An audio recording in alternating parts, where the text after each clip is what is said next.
สบายดีพี่น้องสวัสดีFCสุขุทุกคนช่วงนี้ก็เบิ่งคลิปรั่วๆไปก่อนเด้อพี่น้องเพราะว่าเราสุกแยกคลิปเป็นหลายคลิปแฮงเนาะมื้อนี้เฮาสิพาพ่อแม่พี่น้องไปโม่บุญพี่น้องเอาเงินที่พ่อแม่ FC ฝากมาเนาะแต่ก็อ้ายๆเอื้อยทางฝั่งไทยแน่เราสุกจะเอาไปโม่บุญอยู่วัดเนาะพี่น้องก็ตอนนี้ก็บุญไหว้นำเมนูอาหารเฮาอยู่เนาะพี่น้องเอ้ยหลายอย่างมะ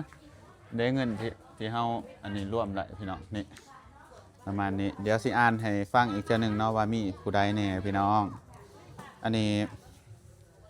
มีจากพ่อแอจันดาเนาะจากอเมริกานี่2,100,000 กีบพี่น้องแล้วก็มีพี่นฤมลหรือว่าคุณออมเนาะจากประเทศไทยนี่ 3,000 บาทพี่น้องแล้วก็มีพี่โกอัคคลินจากประเทศไทยนี่700,000 กีบหรือว่า 1,000 บาทนั่นแหละพี่น้องแล้วก็มีพอเวียงค่ำแล้วก็แม่ซีอินซีเชียงใหม่จากอเมริกานี่500,000 กีบแล้วก็ มีครอบครัวพ่อวาดแม่บันเนาะแก้วอันลาจากอเมริกา500,000แล้วก็พ่อแซมแม่ทอนไส้ย่าจากอเมริกา1 ล้านกีบพี่น้องแล้วก็ครอบครัวลุงเพยประแตนทางแคนาดานี่700,000 กีบประมาณจากอเมริกานี่1 ล้านกีบพอแอร์แม่แว่มนี่จากอเมริกานี่2,100,000 กีบเนาะพี่น้องเพิ่นเฮ็ดต้นอันนี้เมตุปลังจากอเมริกานี่ก็2,100,000 กีบ2,100,000 กีบพี่น้องแล้วก็มีจากอันเมลีนาอันนี้100,000 กีบ1 ล้านกีบเนาะจากอเมริกาพี่น้องหรือว่า50 เหรียญเนาะ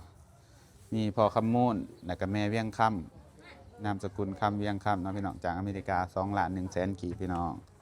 แล้วก็มีจากเมอานิสาไซวงศาจากอเมริกาเนี่ยก็2,100,000 กีบเนาะพี่น้องไปรวมทั้งหมดก็ประมาณ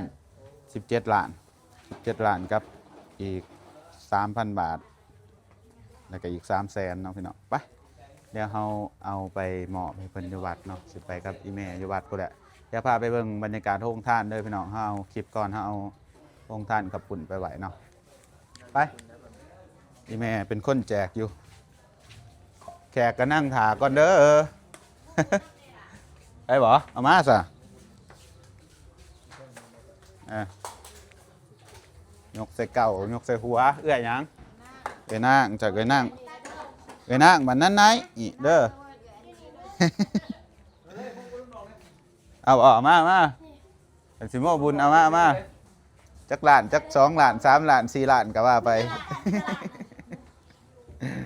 อันนี้หมู่ไอดอลเนาะพี่น้องเอื้อยทางบ้านนั่นเพิ่นมาลิ้นบุญบาทเนาะหมู่วาสุกบ่ได้อยู่จักคนก็เลยบ่ค่อยบ่เห็นหมู่วาสุกเนาะนี่เด้จะบ่าวเอกับหมู่กลุ่มเดียวกันกับไอดอลเนาะก็เลยเพิ่นนั่งกินนี่อันนี้เอื้อยนางเนาะอันนี้เอื้อยติ๊กวันปีใหม่เอื้อยติ๊กแก้วมงคลถาฟังเด้อปากกระเด้อคันว่าได้ยินก็แสดงว่าอยู่ในท้องข่อยโอ้บรรยากาศบุญหวานม่วนพี่น้องเอ้ยคนนั้นบ่ค่อยกินเบียร์เนาะเพราะมันเป็นบุญอันนี้เด้อพี่น้องบุญสมโพธิมันบ่มีแนวงั้นนะติสายปานไปเอาโทรศัพท์เบาไหมเนี่ยไปเบาลืมมาโทรศัพท์เดี๋ยวกูยังไปเอาเองสันแป๊บนึงพี่น้องเขาลืมเงินตอนเขาอ่านสื่อเนาะลืมพี่ปิงสุกเกษมจากฝั่งไทยเนาะขออภัยรายเดอร์บ่สุกลืมจับเอาเงินบ่เบิดไปตีบ่นี่มันสิไปตีตีบใส่หูมั้ยนะบ่ได้ค่าแต่ว่า เงินหม้อบุญไปตีบ่ใช่บาทเพื่อนตาตีแขกลายเนาะแล้วเขาจะเอาอันนี้ขึ้นไปโม่อยู่เท่งแต่ว่าไปเบิ่งห้องด้านกับพี่น้องตกตอนแรกมากคนร้ายเนาะคนหวานเนาะร้านค้าก็หลายเดียวนี่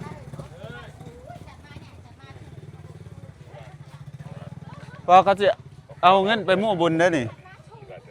ดิไซน์เป็นเทิงอ่ะบ่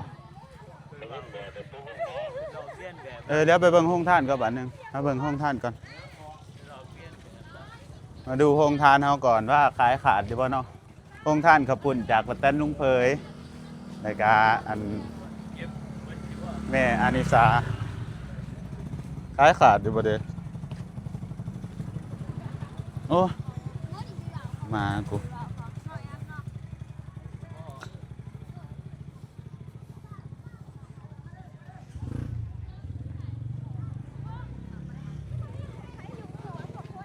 บ่ฮู้แล้วจัก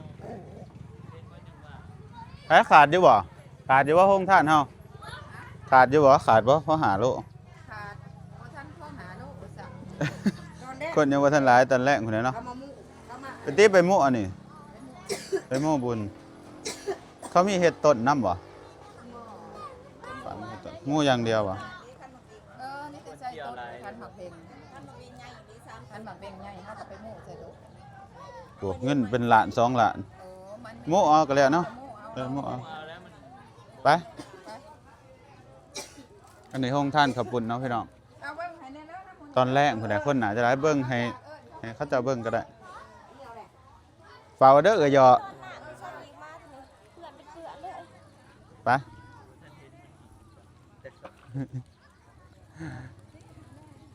เอาสิมาโม่อัน เล็กน้อยได้หนึ่งคนก็สิแบบ อืม ท่านคนโต๊ะ ถ้า ก็หายเข้าไปอันนั้น ถ้ามีดว่าสิโม่ตอนแรกแต่ว่าเวียกมันหนาจะหลายหนาจะอันนี้กันพี่น้องหนาจะส้นกันก็ได้ว่าสุคิดว่าเอามาโม่ตอนนี้ซาตอนคนบ่หลายเนาะแล้วก็สิโม่บุญให้เพิ่นขอสาธุบุญกับทุกๆคนเด้อครับมาพรนำกันอนุโมทนาบุญนำกันเด้อมีหลายคนนั่นแหละอันนี้ให้เขาเจะอ่านได้นี่เอาเนาะโม่ใส่คันเนี่ยกะให้เพิ่นอ่านได้นี่เนาะเอาถ่ายรูปที่เพ้อที่ยังกระถ่ายไปโดด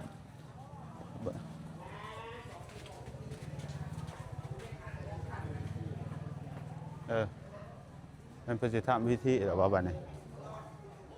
ขอทางไหน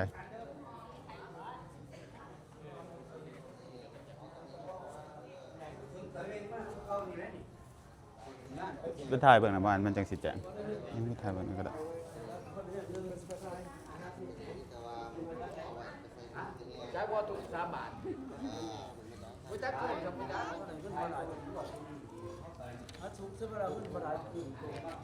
10-20 ล้านนี่แหล้วบ่ร้ายหรอก tăng ép tăng nhanh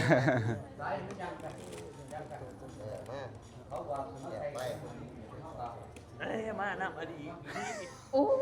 ลงไหม ลงไหมลูกพี่ ลงนะลงไหม มากูก็ได้ย ดูพี่รับไหม ไปเขาไปผูกใครว่าจะผูกไปอยู่ก็บ้านถ้าผมขึ้นมาผมแทงตู้เข่า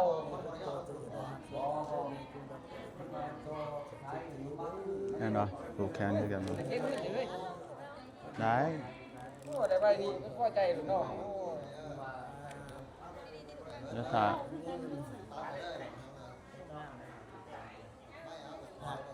จะเอาเขาไปคือถึงจะได้บ่สุ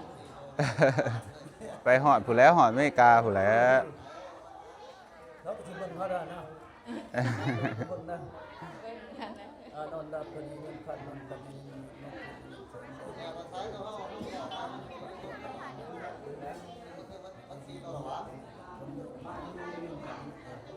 ว่าเงินเนี่ยในที่เฮือท่อง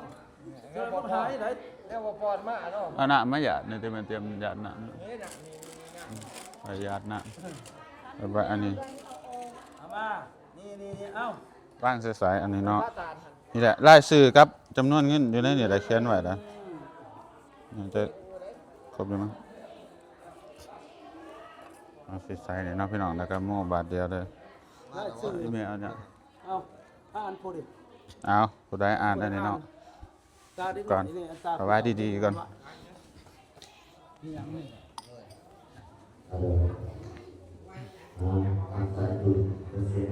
อนุโมทนาบุญนำทุกคนเด้อพ่อแม่ป้าลุงสุขุสุคนที่ฝากเงินมาเอา ตุสาโตนิมังปัญญาธนังอธิษฐานิสุติยัมปี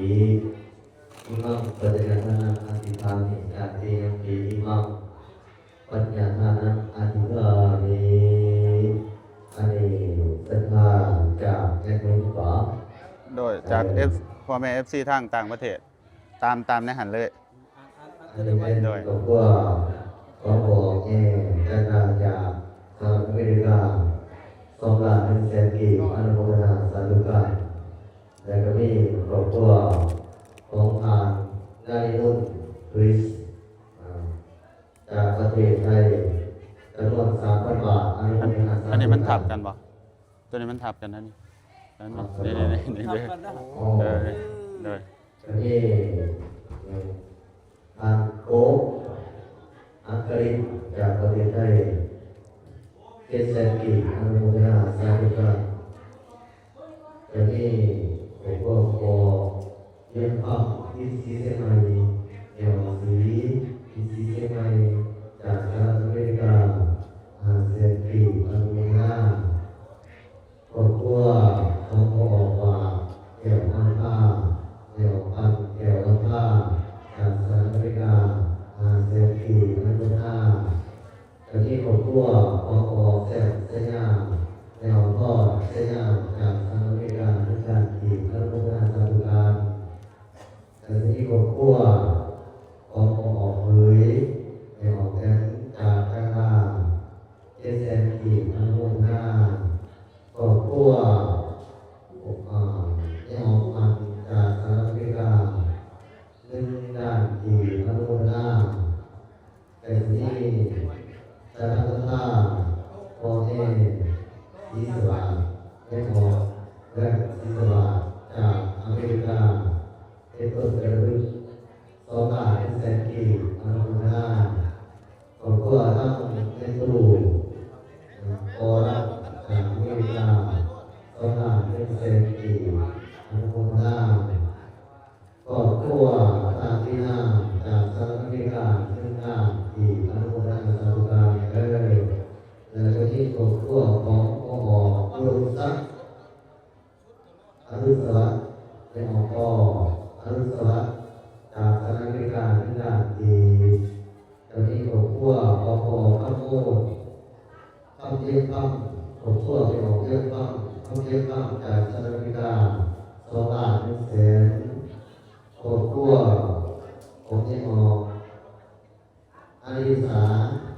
ไส้ลูกสาจากสหรัฐอเมริกา2,100,000 ครอบครัวของพานติ้งจุกเกษมจากประเทศไทย300,000 กีบอนุโมทนา อันนี้ของแม่ออกติ๊กกับแม่ออกนางจากบ้านนั่นไงคนละแสน ใส่กระเป๋าห้าจากบ้านให้เดี๋ยวที่1,000 กีบ1,000 กีบจากบ้านให้อนุโมทนาสาธุการข้าเจ้าพระเจ้าสัทธาให้ความภาคไม่นานคณะจัดงานบุญขอโหขอใจให้ข้าเจ้าพระเจ้าสัทธาคุณงานทุกคนคุณนาที่เป็นที่สัทธาใส่ในพระวรศาสนาและกระหม่อมมาบูชาและทุกประเทศใดคือบูชาแก่ทุกพระเจ้าทุกพระเจ้าทุกพระเจ้าสมัยนี้ทุกของพระอาจารย์ผู้พระพิโรแห่งวัดป่าสนามโน้นไปอยู่แฝงในประการโคโนเชิญขอไว้ใส่ในการการแข่งขันเจ้าสภาทุกการทุกคนทุกคนหาที่นำขึ้นมายังปัจจัยเทียมาเพื่อเป็นการทูตเรื่องน้องพุทธศาสนาที่ร่วมกันดูเรื่องและเป็นการที่ตรงนี้ที่พุทธของพระอาจารย์ในผู้อยู่พระพิโรที่เคยที่คุณงามเขาดีในการสาพัฒนาวัดป่าและพระพ่อเอาอยู่กับหลานในงานที่ผ่านมานักการเมืองกันนี้บรรดาบุญนางสายทางศรัทธาการหวังว่ายังศรัทธาเกิดหลุดผู้หลานต่อมาไปรู้สักรุ่นของพระอาจารย์ในนักดนตรีขนาดร้อยนักจังหวัดศรัทธาจงเรียนรู้ทุกความเจริญปรารถนาสิ่งใดขอให้ได้สมดังใจพอให้เป็นเจ้าของทุกความเป็นแก้วทุกการทุกคนเลย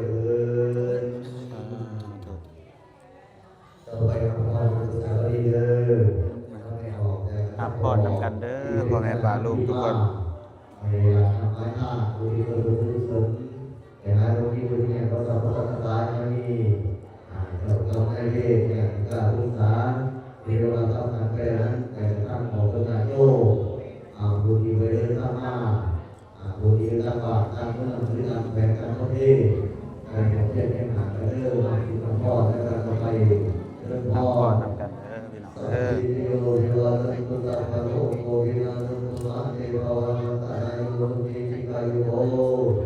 เพราะว่าพิวานาสิริยังกันตุอาภะยิโน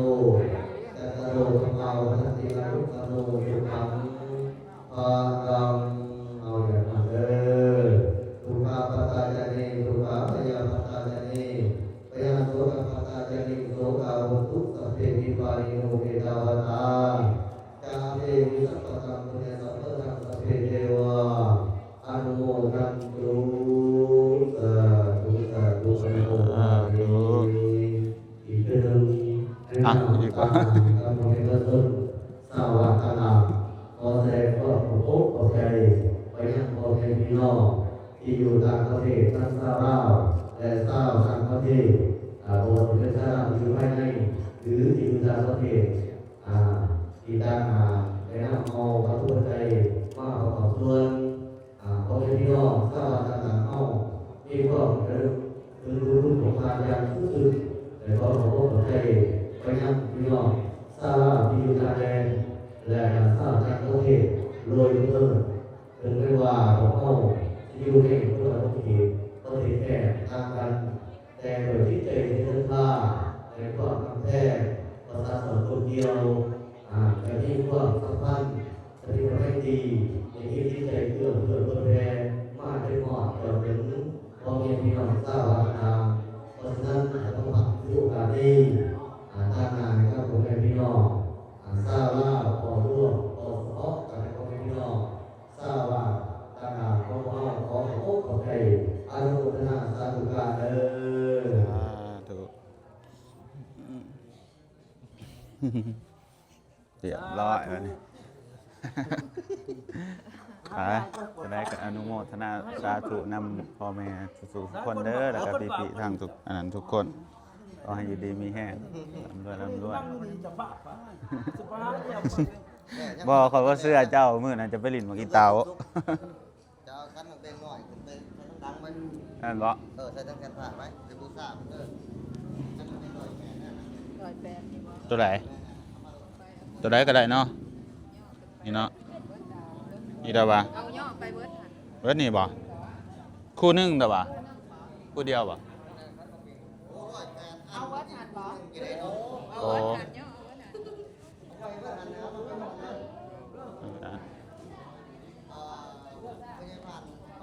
ั่น พี่อันขึ้นมาสิยายใช้ก็ได้เนาะโอ้ลงทั้งหน้าก็ได้เนาะดูว่าเนาะ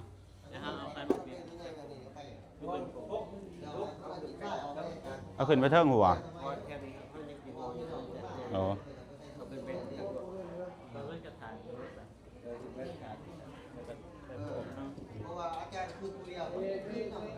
บตกดิเหรอ ว้ายตกอันนี้ตกเดี๋ยวจะเอาขึ้นไหมเอาตกน้ำก็มีพี่น้องนี่คู่หนึ่ง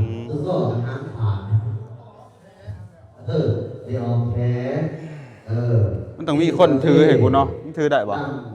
ว่างเงินก็ได้เดี๋ยวกูเอาตัวนี้ขึ้นน้ำมันตกนักเติบได้โอ้ตกอันนี้ตก น้ำหวานตอนแรกและตอนกลางคืน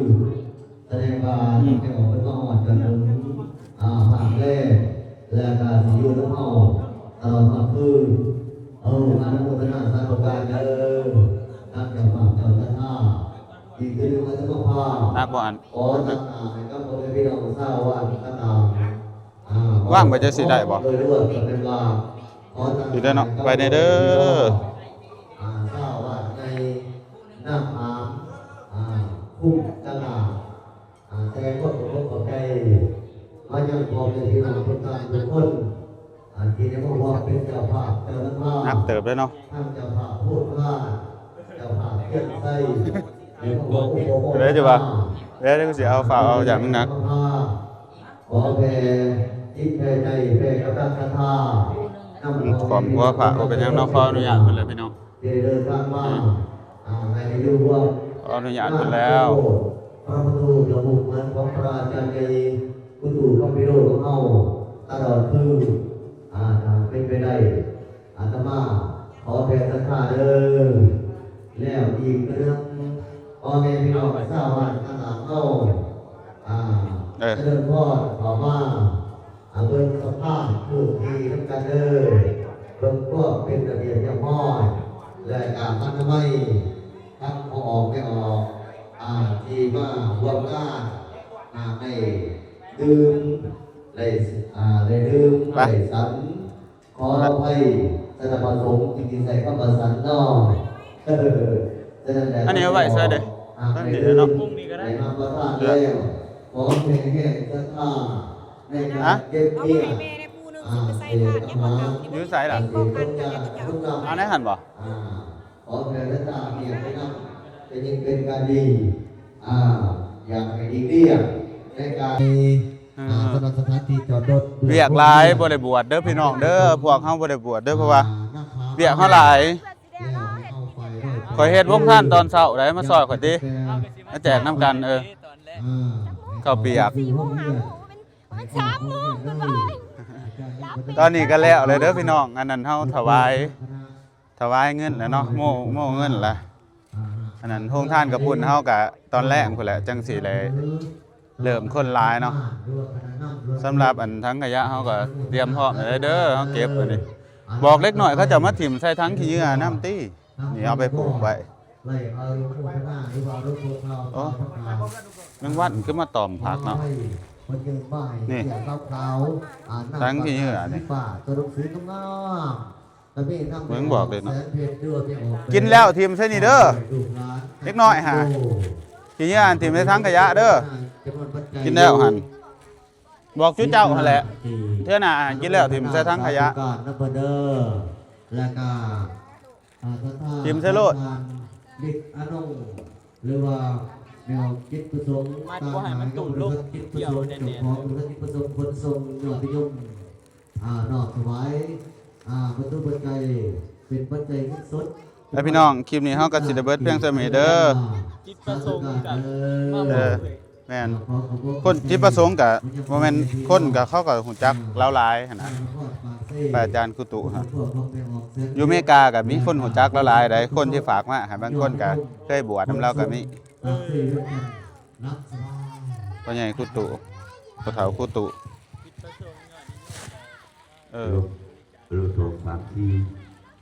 ไป